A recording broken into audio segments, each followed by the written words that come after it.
Uma boa tarde a todos. É com muita alegria que a Câmara Municipal de Divinópolis realiza nesta tarde de quarta-feira a segunda palestra do projeto Divina História, com transmissão ao vivo direto do plenário da Casa, pela TV Câmara, no canal 13, TV Candidez, e também pela NET Câmara, no www.câmaradiv.mg.gov.br. O tema da palestra de hoje, a presença evangélica em Divinópolis. O projeto Divina História é uma comemoração pelo centenário de Divinópolis e busca resgatar a história do município através de palestras e apresentações. Foram selecionados como palestrantes alguns protagonistas desta história, os descendentes destes, bem como sociólogos, economistas e historiadores. O conteúdo dessas palestras se transformará em um livro que será fonte de consulta e pesquisa para as futuras gerações. Registro a presença da Escola Martin Ciprien, o Colégio Polivalente, aqui no plenário da Câmara de Divinópolis, aqui acompanhados os estudantes do 8º período pelo professor Paulo Henrique Rabelo. Registro também que acompanha esta palestra na tarde desta quarta-feira o gerente regional dos Correios, José Francisco Araújo. Gostaria de, antes de convidar o diretor de comunicação para a abertura oficial, de parabenizar, em nome da Câmara de Vereadores de Divinópolis, os estudantes Luiz Fernando Serra Simeão. Inclusive, se estiver presente, eu gostaria que ficasse de pé. Ele está presente aqui hoje.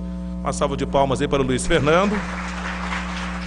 Primeiro lugar das Olimpíadas de Matemática. Recebeu a medalha de ouro das mãos da presidenta Dilma Rousseff. Hoje, infelizmente, não pôde estar conosco, mas gostaríamos de registrar também o orgulho da Câmara de Divinópolis, de saber que a aluna Vanessa Alves da Silva também foi premiada com a medalha de bronze. Vanessa, que inclusive é evangélica, ou seja, o tema da palestra de hoje. Para a abertura oficial, então, desta segunda palestra do projeto Divina História, eu convido o diretor de comunicação da Câmara de Vereadores, o senhor Flávio Ramos.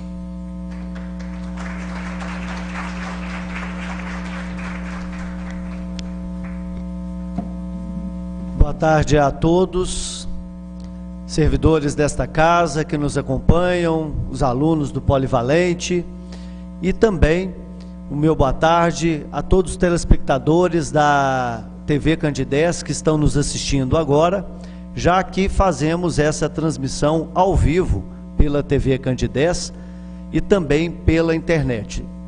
Basta acessar ao site da Câmara para assistir essa transmissão ao vivo, www.câmaradiv.mg.gov.br. Estamos hoje aqui para dar sequência ao trabalho de realização do projeto Divina História. Nós que fizemos aqui o lançamento do projeto Divina História, com a presença do prefeito Vladimir Azevedo e também do seu Hilário Azevedo, falando e contando um pouco da história política da família Azevedo em Divinópolis. E hoje, nessa sequência do projeto Divina História, já que vamos realizar 25 palestras até 2012, hoje nós estaremos aqui conhecendo um pouco mais da história dos protestantes, como eram chamados há pouco tempo, e hoje são mais conhecidos como um segmento religioso identificado por evangélicos. Mas também teremos aqui, ao longo do projeto Divina História, contada a história dos católicos, a presença do forte e que ajudou no desenvolvimento da cidade, da rede ferroviária federal, dos ferroviários, enfim, serão diversas palestras, cada uma contando um pouco desta história. E no final de 2012, a Câmara de Vereadores se propõe a transformar cada palestra num capítulo de um livro, o livro Divina História, que reunirá no final todas essas histórias em um só livro que será publicado com o apoio e com a participação da FUNED UENG, que contribuirá na formatação deste livro, e este livro histórico será distribuído para toda Divinópolis, principalmente para as escolas públicas de Divinópolis. Ontem, lamentavelmente, nós perdemos e não contamos mais nesse plano terreno com a presença do Mauro Corguzinho Raposo. O Mauro Corguzinho, ele estava inclusive escalado e já havia aceitado o convite para participar do projeto Divina História. Caberia ao Mauro Corguzinho falar um pouco e contar um pouco da história de Jovelino Rabelo, e também ele faria uma palestra sobre o trabalho de todos os deputados em Divinópolis. Ele contaria estas duas histórias. Era o único que foi escalado, ou que tinha sido escalado 2 vezes para estar aqui no projeto Divina História, já que ele era um pesquisador. As pessoas perguntam, ele era um historiador? Não, ele não era formado em história, ele era um pesquisador da história de Divinópolis e havia publicado 10 livros sobre a história da nossa cidade. Tanto é que o Mauro, poucas horas antes de morrer, trabalhou até a 1h30 da manhã no seu projeto final, escrevendo o último livro dele, que conta a história da cooperativa de Divinópolis. E 2 horas depois dele encerrar o último capítulo desse livro, ele, às 3h30 da manhã, sofreu um infarto fulminante. E Deus chamou o Mauro para o andar de cima. Eu até disse que Deus, essa semana, abriu uma porta para os bons, porque nós perdemos também o ex-presidente e senador da República Mineiro, Itamar Franco, e lamentavelmente ontem nós perdemos o Mauro Corguzinho.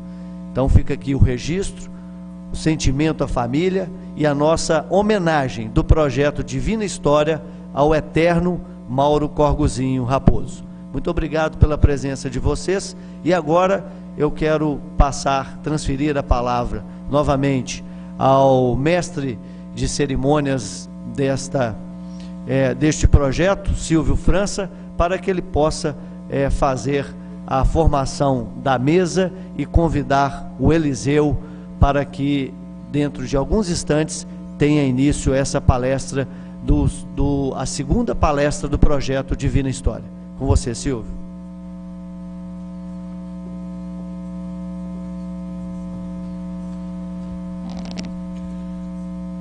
Convido então o gerente regional dos Correios, José Francisco Araújo, para se posicionar no plenário para acompanhar aqui a palestra segunda do Divina História.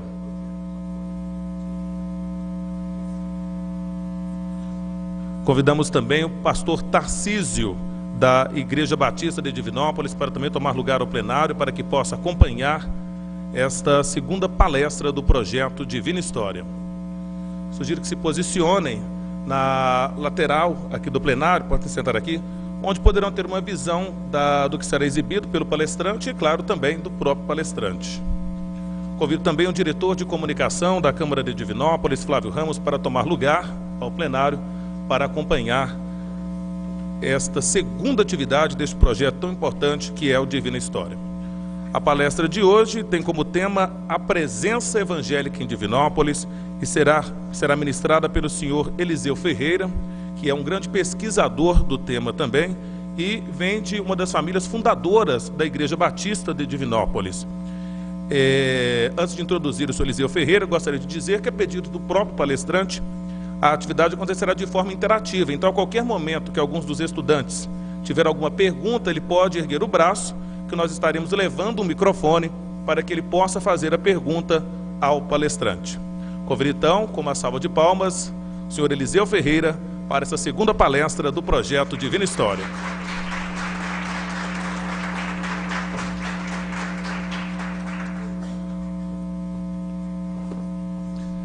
Aproveitem e que o conhecimento realmente seja de grande valia para nós, para as futuras gerações que também utilizarão do resultado final do projeto Divina História.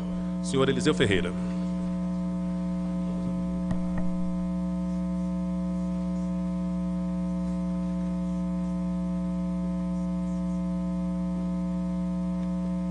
Estudantes presentes, professores, senhores pastor, diretor do Correio,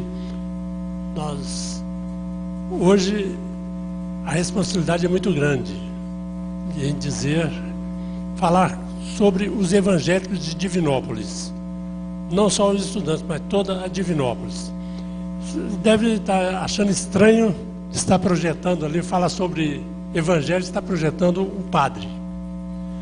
É pelo seguinte, nós não poderíamos falar de qualquer outra religião em Divinópolis se não começasse pela Igreja Católica.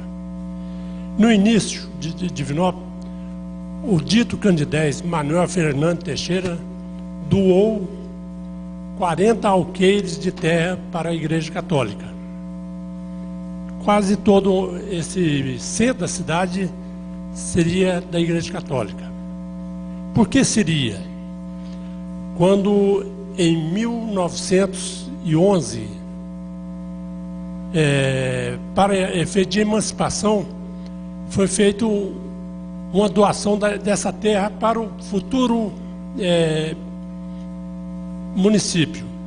E assinaram o documento o padre Matias Lobato, Antônio Olímpio Moraes, Francisco Machado Montijo e o farmacêutico X Montijo.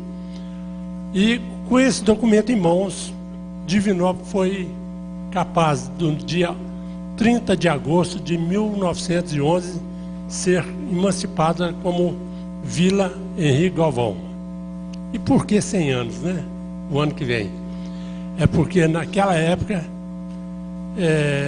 não ainda havia a Câmara Municipal. E a Câmara foi eleita e tomou posse no município no dia 1º de junho de 1912. E por isso que nós comemoramos o aniversário da cidade em 1º de junho. E o ano que vem estaremos completando 100 anos da cidade de Divinópolis. Bom, dito isso, em 30 de 4 de 1890, chega o primeiro trem de ferro a Divinópolis, que vinha de Antônio Carlos e chegou em Divinópolis nessa data. Mas, com a vinda do trem de ferro, nós tivemos também as melhorias na cidade. Eu disse o padre Matias Lobato. Quero, por favor. Esse é o Pedro Xavier Gontijo, Pedro X Gontijo. É que todos em Divinópolis chamam X Gontijo. Esse também trabalhou para a emancipação de Divinópolis. Ele que começou tudo. Ele era criança, 1890 e pouco, ele era criança e morava aqui em Divinópolis e saiu daqui, foi para São João del Rei e lá foi para outros lugares estudar. E disse só que voltaria em Divinópolis com um diploma na mão. E assim o fez. Em 1910 ele chegou em Divinópolis, trabalhou para a emancipação da cidade e ele, aquele que nós já projetamos, Padre Matias Lobato, por favor. O patriarca Francisco Machado Gontijo, esse homem era o comandante da cidade. Todo lugar, sempre num lugar pequeno, tem um que resolve tudo. E esse aí que resolvia tudo. Mas na frente eu vou ver o problema que ele conseguiu resolver. Por favor. E esse Antônio Olímpio Moraes foi o primeiro presidente da Câmara Municipal de Divinópolis. E o primeiro mandatário, porque naquela época não tinha prefeito. Ele que dirigiu Divinópolis, ele que fez esse traçado da cidade que nós temos hoje. E era um homem que tinha uma visão bem adiantada das coisas. E 30 de setembro de 1912, esse homem, com a lei estadual, trocou o nome que nós tínhamos de Vila Henrique Galvão para a cidade de Divinópolis. Por que cidade de Divinópolis? Porque ele apareceram diversos nomes, Cachoeira do Ouro, outros nomes estranhos. E ele disse assim, não, se Divinópolis é uma cidade que tem o seu protetor, o Espírito Santo, nós não podemos deixar, tudo aqui já foi baseado no Espírito Santo, nós não podemos deixar de lado. Então nós colocamos que a cidade do divino, quer dizer, Divinópolis. Então, divino, quer dizer, a cidade, polis, a cidade divino, quer dizer, Divinópolis, a cidade do divino. Isso é em grego, né? Então, agora em 1911, com a chegada da Estrada de Ferro, o movimento da Chegada de Ferro, em 1913 chega o primeiro evangélico. E essa família de evangélico aí. Essa família é o senhor Virgílio Braga. Ele está bem escondido lá em cima na porta, porque ele não gostava muito de sair em fotografias. E essa família toda, nós vemos que essa segunda, da direita para a esquerda, ela está grávida, nessa época estava grávida, e ela perdeu o filho. E no perder o filho, ela veio a falecer também. E com o falecimento dela, o padre Matias Lobato, aquele que nós vimos primeiro, definitivamente ele não quis que essa senhora fosse enterrada no cemitério do Rosário. Embora a Constituição brasileira de 1891 assegurava, dizia o artigo 72, a Constituição assegura aos brasileiros estrangeiros residentes no país a individualidade, direitos concernente à liberdade e segurança do indivíduo e à propriedade nos termos seguintes. Aí ele fala alguns itens. E no quinto item desse artigo, ele diz assim: os cemitérios serão de caráter secular e serão administrados pelas autoridades municipais, ficando livres de todos os cultos religiosos e prática de respectivos ritos em relação aos seus crentes, desde que ofereçam o moral pública às leis. Quer dizer que nós, naquela época, já havia a liberdade para ser enterrado no cemitério. Mas como o cemitério era o cemitério do Rosário, o padre não aceitou que ela fosse enterrada. E o senhor Virgílio, sabendo disso, ele falou, vou entrar na justiça. Mas depois pensou assim, vou procurar o patriarca, que é aquele que eu disse que mandava tudo na cidade. E ele foi atrás do patriarca. Embora o prefeito, aliás, o presidente da Câmara, que era o mandatário, ele foi atrás do patriarca, resolver esse problema com a mulher. Minha esposa já está 2 dias sem enterrar, já começou a cheirar mal. E para mim entrar na justiça, eu atendi a Belo Horizonte, e como vou fazer? E tem uma lei também da Câmara que proibia o enterro de corpo humano fora do cemitério. Todo jeito ele estava sem saída. E o patriarca chegou perto do padre e disse: senhor padre, quando foi feito o Frei Paulino, fez o cemitério, o padre Guaditá benzeu essa parte aqui. E aquela parte tal, essa parte foi acrescentada depois e não foi benzida. E essa parte é o campo do Pagão. É lá que deve ser enterrada essa mulher. E foi assim que o padre, com muito custo, liberou e foi enterrada essa senhora, dona Minelvina. Ela foi enterrada nesse local. E com isso, abriu-se aquilo que nós dizemos, abriu-se para o público não católico o lugar para ser enterrado. Então, quer dizer, uma das contribuições indiretas que nós vimos nessa parte é essa, a abertura para esse enterramento dessa dona. Em 1914, chega a Divinópolis os primeiros batistas. Essa família do senhor Virgílio era da igreja presbiteriana. São os primeiros a chegar, foram os presbiterianos. E depois chegaram os batistas.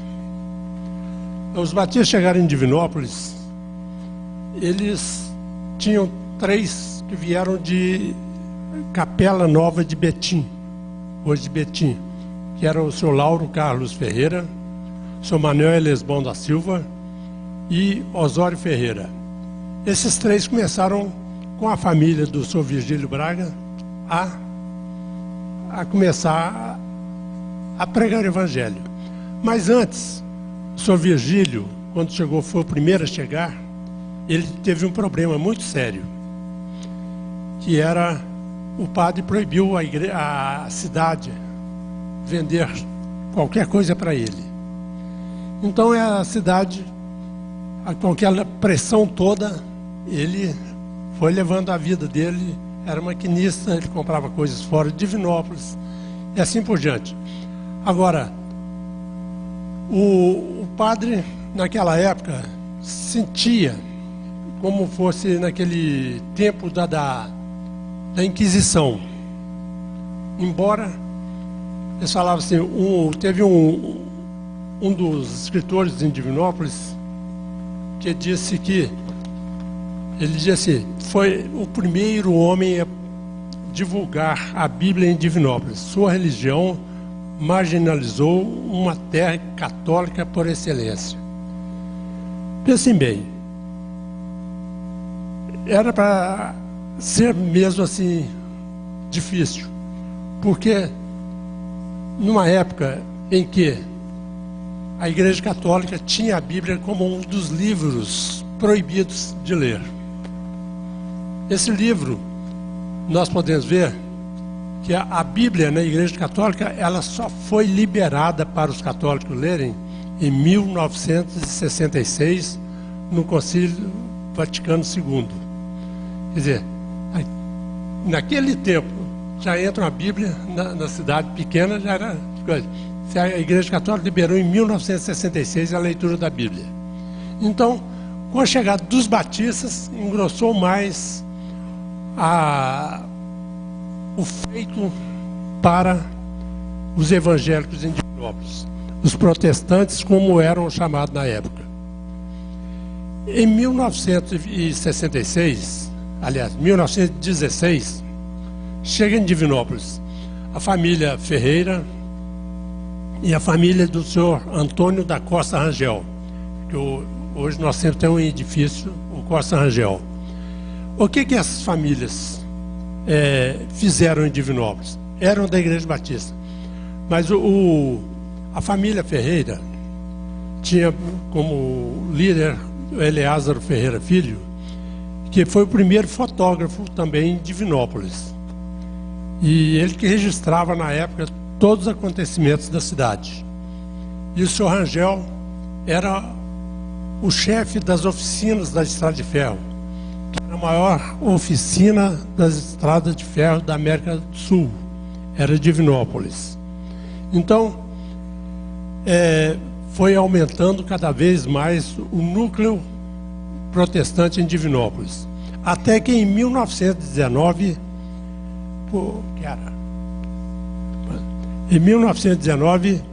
nós começamos a ver a Igreja Batista em seu andamento. Esse templo aí, ele foi construído de 1919 a 1922. Foi quando ela foi inaugurada. era o templo mais bonito que tinha em Divinópolis. Aliás, o edifício mais bonito de Divinópolis, e era um dos mais modernos do Brasil. Estava aqui em Divinópolis, esse templo. E com isso, acontecia coisas que a gente não... Hoje, a gente pensa que não acontecem, mas hoje ainda acontece aquilo que acontecia antigamente. Nós vemos que quando construiu esse templo, a Igreja Católica entrou com um processo. Entrou com um processo contra a Igreja Batista, dizendo que a Igreja Batista tinha invadido o terreno para construir um templo protestante. Como assim? Vocês lembram que anteriormente eu disse que havia uma doação de terra e que essa terra foi transferida para o futuro município. E a Igreja Batista comprou essa terra da Câmara Municipal, que esse local é ali onde está o edifício Costa Rangel. Com isso, Divinópolis foi recebendo famílias e mais famílias evangélicas, batistas. E quando foi lançada essa pedra fundamental desse templo aí, tinham lá presentes mais ou menos 100 pessoas. E o interessante é que quando começou a construção do templo, aí construía, né? Até um metro de altura, talvez. Quando chegava no outro dia, estava tudo no chão. Derrubavam tudo. Eles não aceitavam de jeito nenhum a construção. Foi até que colocaram polícia para que pudesse erguer esse templo. E nessa época tomou posse em Divinópolis o pastor Henrique Edwin Coquel. Tomou posse em Divinópolis o pastor Henrique Edwin Coquel, também com a contribuição de evangelizar Divinópolis. O pastor Coquel, ele tinha o apoio da primeira Igreja Batista de Belo Horizonte. E ele tinha o pastor Otis Pendleton Maddox, da primeira Igreja Batista, Daniel Frank Crosland. Eles ajudaram o trabalho batista em Divinópolis, que, como nós já anteriormente falamos, em 1919 ela foi organizada. Em 1920 ela chegou a hospedar a Convenção Batista Mineira. O que é a Convenção Batista Mineira? A reunião de todas as igrejas batistas de Minas Gerais para suas deliberações. A Igreja Batista, ela tem um método, ela é aberta, ela não se esconde nada. Tudo que é tratado é em público. E nessa convenção foi tratado muitos assuntos da época. E nessa mesma época, em 1920, um padre Vicente Soares, entrou com um processo, que eu já disse antes, contra a igreja, por ela ter construído o templo ali. E já nessa época a igreja foi construindo o templo e transferiu o processo para a Câmara. Por que transferiu para a Câmara Municipal? Porque é a Câmara que vendeu o terreno para a igreja. Então, o terreno era da igreja. O problema de resolver com a justiça é a Câmara. E em 1931 foi resolvido o problema. E a justiça determinou que o terreno era mesmo da Câmara e ela pôde ter vendido esse terreno para a igreja. E acontece também que Divinópolis deu a inauguração daquele templo com todos a Câmara presente, inclusive um dos mais combatentes que estava na época, que era o coronel Juvelino Rabelo, era um dos mais combatentes contra os evangélicos. Depois ele foi, com o tempo, sendo assim mais amigo, porque ele entrou para a política e na política ele foi precisando de votos, então também de amizades de todos. A Igreja Batista, em 1927, o pastor Coquel foi embora, veio para cá o pastor Florentino Ferreira. E assim por diante. A igreja, na época da construção, ela construiu o templo e um colégio batista também aqui em Divinópolis. O colégio batista é localizado ali onde é o restaurante da 20 hoje. Por que o colégio batista não foi próspero? Porque na época tinha um movimento muito grande contra os protestantes. Então, só estudava no colégio batista quem era protestante. Os católicos não preferiam colocar no colégio católico do que colocar no colégio batista. Então, por isso, não houve totalmente aquele impulso do colégio batista, igual hoje nós temos colégios que não são católicos aqui em Divinópolis. Nós podemos ver que a Igreja Batista, ela veio em ascensão até 1943. Em 1943, nós tivemos a Igreja Presbiteriana chegando em Divinópolis.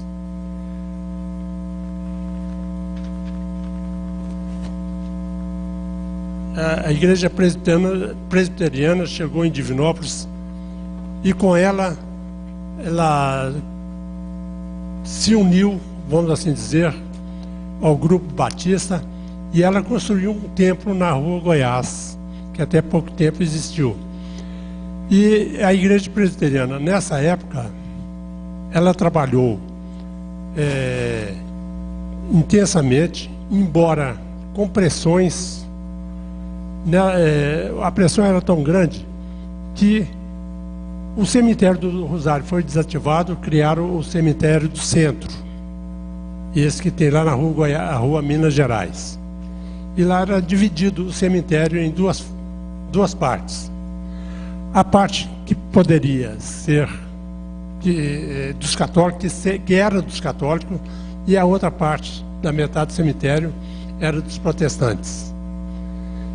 E o bispo da época, Dom Cabral, decretou: quem pisar na parte protestante estava cometendo pecado mortal. Então ninguém entrava, só poderia entrar naquele só o coveiro. O coveiro podia entrar andar no cemitério todo. E assim por diante foi aquele dilema. Os católicos foram aumentando e foram empurrando o domínio, vamos assim dizer, aquele domínio que era o campo do pagão, foi diminuindo. Em 1947, se não me engano, quando faleceu o senhor Francisco Azevedo, Francisco Antígio Azevedo, Chico Doido, pasmem todos, ele era um dos líderes de Divinópolis desde antigamente. Ele, a pedido de uma senhora, ele doou para o santuário de Santo Antônio os confessionários, tudo isso, tudo precisava dele. O São Francisco Azevedo, Chico II, estava pronto a servir. E quando ele faleceu, porque ele era espírita, era maçom, os católicos não deixaram ele ser enterrado nem na parte dos pagãos. Teve de enterrar ele lá de fora do cemitério. E agora, quando aumentou o cemitério, que eles tiraram o corpo dele e puseram para dentro do cemitério. Quer dizer, houve o progresso, os evangélicos cooperaram no progresso de Divinópolis, E nós podemos ver que hoje nós estamos sempre unidos. Eu digo sempre unidos porque nós estamos andando juntos na história. Nós podemos ver que em 1900, assim que chegaram os presbiterianos em Divinópolis, hoje a Igreja Presbiteriana mantém um colégio em Divinópolis, colégio presbiteriano, lá na Avenida Paraná. Tem a segunda igreja presbiteriana em Divinópolis. Em 1944, chega em Divinópolis os da Assembleia de Deus, também aumentando o ciclo de evangélicos em Divinópolis. Nós podemos ver que em 1961 chega em Divinópolis a Igreja do Evangelho Quadrangular. Muita gente pergunta por que quadrangular? Porque a doutrina quadrangular coloca 3 condições, que é Cristo salva, Cristo cura, Jesus Cristo voltará. E ele fala que, aliás, coloca nessas faixas, são as condições quadrangulares do Evangelho. Então, esse do Evangelho quadrangular começou lá perto do Campo Flamengo, num galpão que existia lá. E o pastor João Batista veio trabalhando. Ele foi o primeiro evangélico em Divinópolis a produzir um programa evangélico na Rádio Cultura, que chamava Visita ao Seu Lar. Esse pastor João Batista, ele foi muito perseguido em Divinópolis. Ele foi chamado de charlatão, de ladrão e muitas coisas. Então, até que ele não teve mais condições de ficar em Divinópolis e saiu de Divinópolis para abrir trabalho em outro lugar. Bom, e em 1974 chega em Divinópolis o casal Armando Moraes de Paula e Leia Passe de Paula, que eram da igreja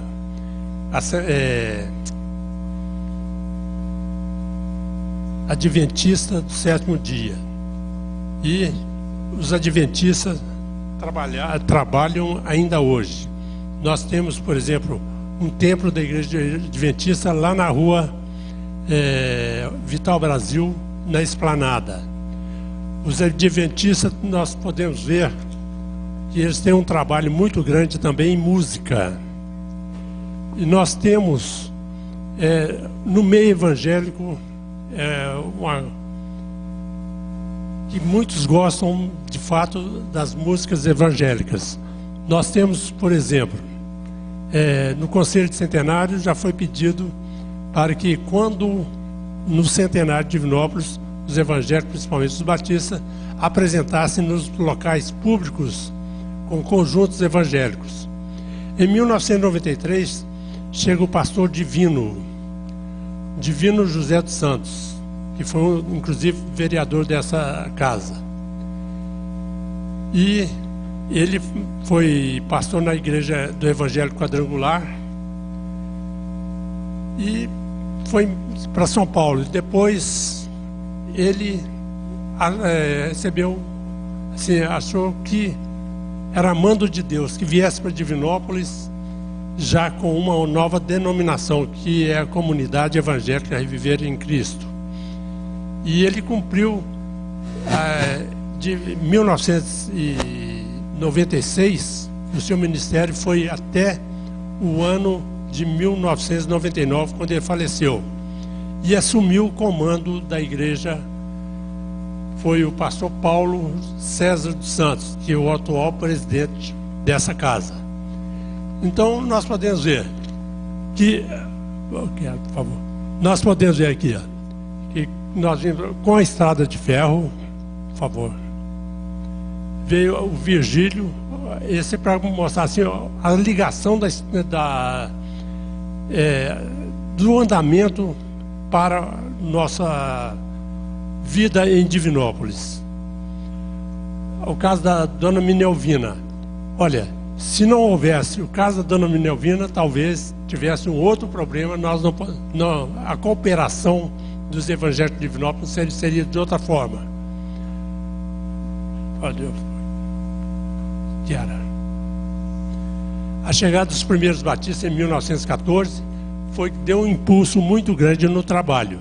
Agora, mostrando essa parte desse impulso, nós podemos ver o seguinte: não é que a maior parte são os batistas, porque os batistas conviveram em Divinópolis de 1919, ou de 1914 até 1943, a única denominação não evangélica, não católica em Divinópolis. Por favor. Essa primeira conferência evangelística de Divinópolis foi interessante, em 1916. As denominações batistas, elas têm por método evangelizar e um ato público, às vezes faz cultos evangelísticos no ar livre. E esse dia eles resolveram fazer esse culto hoje a Rua do Comércio, com a linha lá embaixo, perto da estação, nessa época. Os batistas foram fazer essa coisa. E deu uma polêmica em Divinópolis nessa época, que deu até caso de polícia. X Gontijo chamou a polícia para manter a calma do pessoal. O senhor Pereira, que tinha um hotel, disse: ó, o negócio aí vai pegar fogo. Então, vocês entram dentro do hotel, faz a conferência dentro do hotel. E essa conferência foi feita dentro do hotel, porque muitos estavam contra os batistas nessa época. E essa conferência esse culto evangelístico foi considerado a primeira conferência protestante em Divinópolis. E a história de Divinópolis relata isso constantemente. Por favor. Essa é a compra do terreno. A compra do terreno da Igreja Batista é o seguinte: X Gontijo, na época, houve uma comissão dos batistas para procurar terreno em Divinópolis. E essa comissão era formada por Eliázaro Ferreira da Fonseca, Levindo Ferreira e, se não me engano, o senhor Lauro Carlos Ferreira. Foram o X Gontijo que comandava, embora ele não era o líder na Câmara, mas ele comandava os políticos em Divinópolis. Ele é o líder político em Divinópolis. Eu disse: escolhe o terreno aí na cidade, vocês vão ter esse terreno de graça. A Câmara vai dar de graça esse terreno para vocês. Os batistas: não, nós não aceitamos erário público, nós queremos comprar. E comprou o terreno. Comprou esse terreno, que aqui no Costa Rangel era 3.630 e poucos metros de terreno, que é a metade do quarteirão da 21 de abril até hoje a Antônio Olímpio Moraes e até na Rio de Janeiro. Era metade exato do quarteirão. Os batistas compraram. Então, partindo daí, dessa compra desse terreno, que veio um processo contra a Igreja Batista, movido pela Igreja Católica. E nós temos aqui a cópia do processo da época.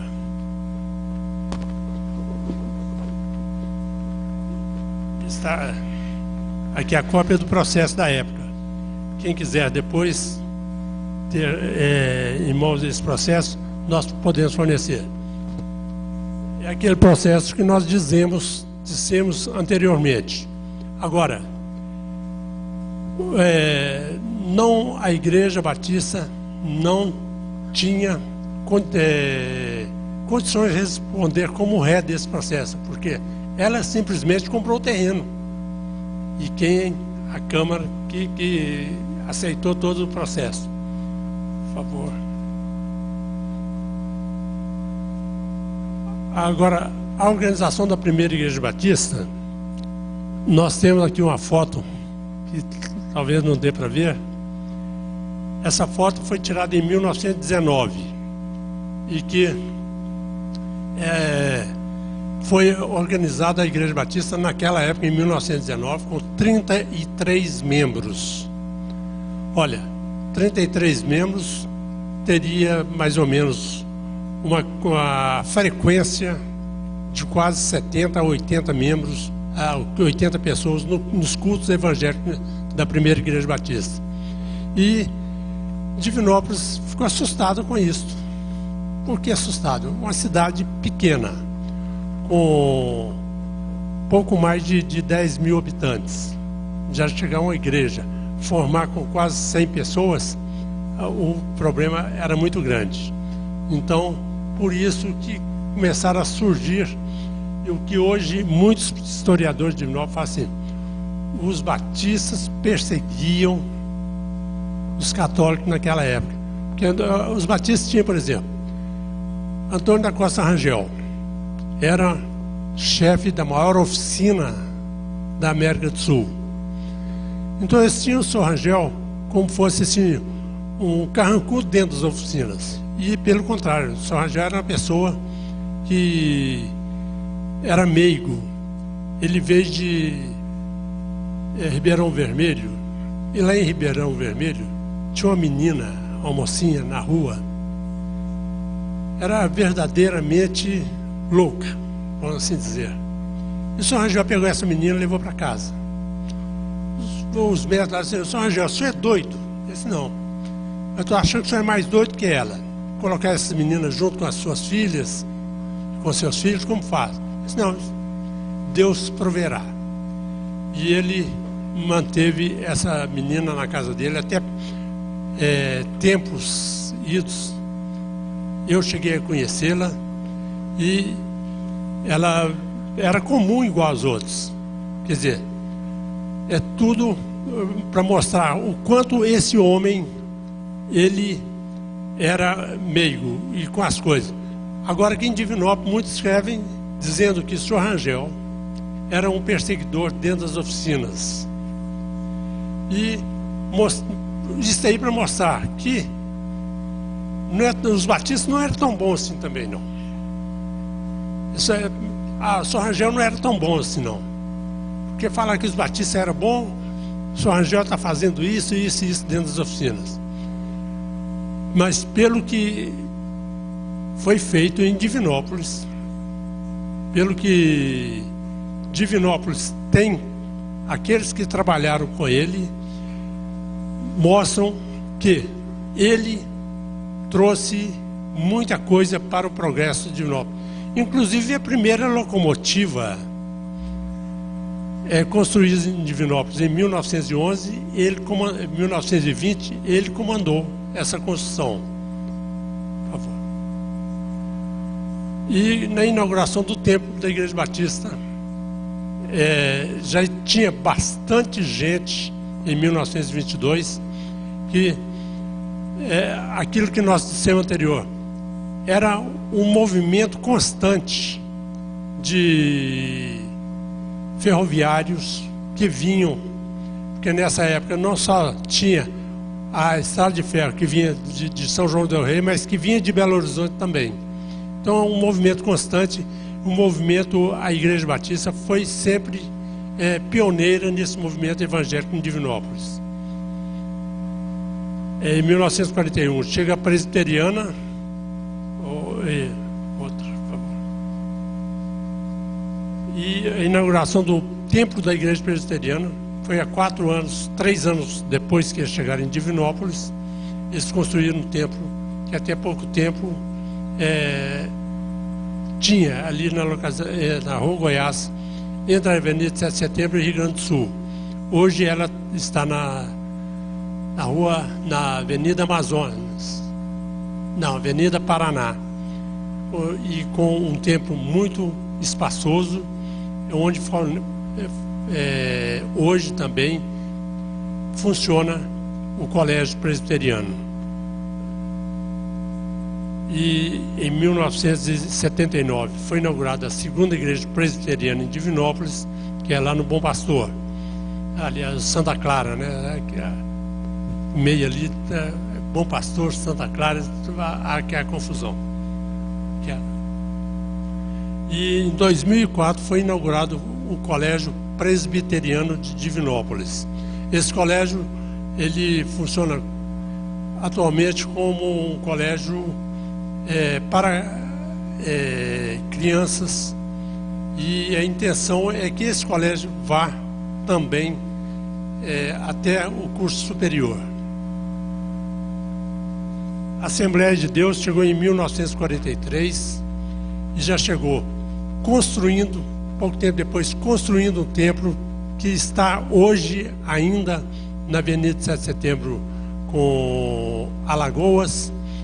Esse templo existe lá para outras atividades, não mais para a pregação do Evangelho. Por favor. Esse templo foi inaugurado em 1953 e está totalmente igual quando foi construído, não foi descaracterizado em nada. Que era a Igreja do Evangelho Quadrangular, chegou em 61 e foi um dos grupos evangélicos que mais cresceram em Divinópolis. Ele hoje tem diversas igrejas em Divinópolis. A principal igreja é lá na Rua Bahia, entre a Rua São Paulo e a Rio de Janeiro. Está o templo que, inclusive, o pastor Joel Vion. A Igreja Adventista, como nós já falamos, está funcionando lá no bairro da Esplanada, e é uma igreja bem próspera em Divinópolis. E a comunidade Reviver, Reviver em Cristo, ela é situada na Rua Bahia também, entre Goiás e Minas Gerais. Ela tem um trabalho com a juventude e tem manifestado em Divinópolis um progresso muito grande. E assim são os evangélicos em Divinópolis. Mas em todas as coisas somos mais que vencedores por aquele que nos amou. Porque Jesus Cristo nos amou e nós temos isto para entregar. E assim foi que Paulo manifestou, e nós manifestamos também. E a Igreja Batista hoje, funcionando lá na Rua Pernambuco, a primeira Igreja Batista, ela teve um trajeto nesses 92 anos de vida, e que está caminhando para o centenário, não só o centenário de Divinópolis, mas o centenário dela, trazendo um progresso muito grande. Nós temos aqui o pastor Tarcísio, que é um jovem pastor, é o pastor dessa igreja. E o senhor tem alguma...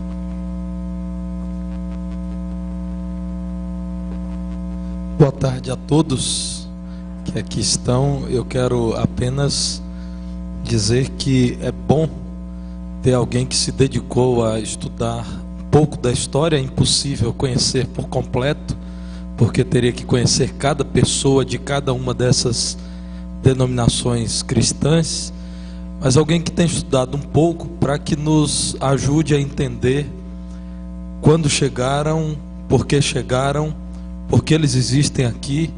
Vale a pena entender porque numa cidade tão próspera como Divinópolis existem vários grupos religiosos. Certamente cada um tem uma razão de ser, e é inteligente.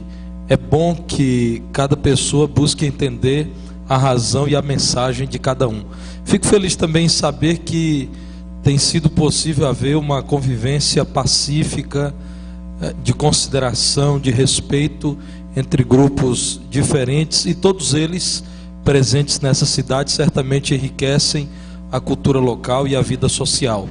Pela primeira igreja batista, que tem a honra de ter sido a primeira dentre as evangélicas nesta cidade. Eu posso dizer que estou grato ao projeto Divina História, porque nos dá também esse espaço para que um pouco da nossa história seja contada. E é bom dizer que essa história tem sido contada no dia a dia da cidade de Divinópolis, portanto interessa a todo cidadão divinopolitano. Parabéns também ao Eliseu Ferreira, escritor que já está buscando publicar o seu segundo livro e que antes mesmo de estudar a história dos evangélicos, tem estudado a história de Divinópolis desde mesmo antes da sua emancipação. Parabéns a todos pelo projeto.